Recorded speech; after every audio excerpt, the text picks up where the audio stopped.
I'm Ries. I am the author of the forthcoming book, The Lean Startup, and part of the Lean Startup movement. Very excited to be here in Grand Rapids.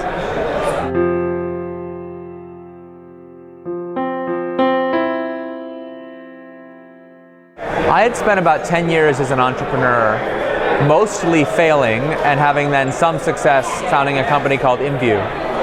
And what happened was, at a certain point, I was being asked to give advice to other startups and to VCs and kind of be part of the Silicon Valley ecosystem. And what I discovered was that when I would describe my experiences of the kind of the crazy stuff we did at InView, things like continuous deployment, bringing split testing into product development, building cross-functional teams rather than departmental silos, most people I talked to would just say, that could never work.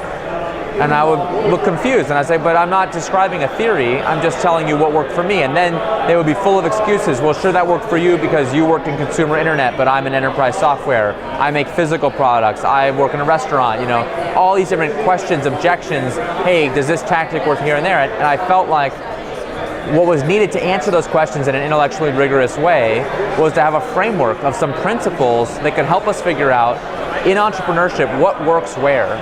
What techniques work for me, not just what worked for you? How can I translate what's happening? And started to write about that on my blog, Startup Lessons Learned. I started to talk to other entrepreneurs, other people who were writing about it, and in the process, developed this theory called the Lean Startup that became the basis for this new movement. We call it the Lean Startup by analogy to lean manufacturing. So we're trying to take ideas from lean manufacturing, like reducing cycle time, eliminating waste, driving down batch size, and apply it to the process of innovation itself. Compared to the traditional way entrepreneurship is done, it's a lot more like driving a car than like launching a rocket ship. Instead of having to plan out every little detail and predict the future, we have a steering wheel that we call the build, measure, learn feedback loop that allows us to change direction in small increments and eventually sometimes realize that it's time to do a thing called a pivot when our idea is invalidated. So overall, it's a much more scientific approach to making entrepreneurial decisions than we've used in the past.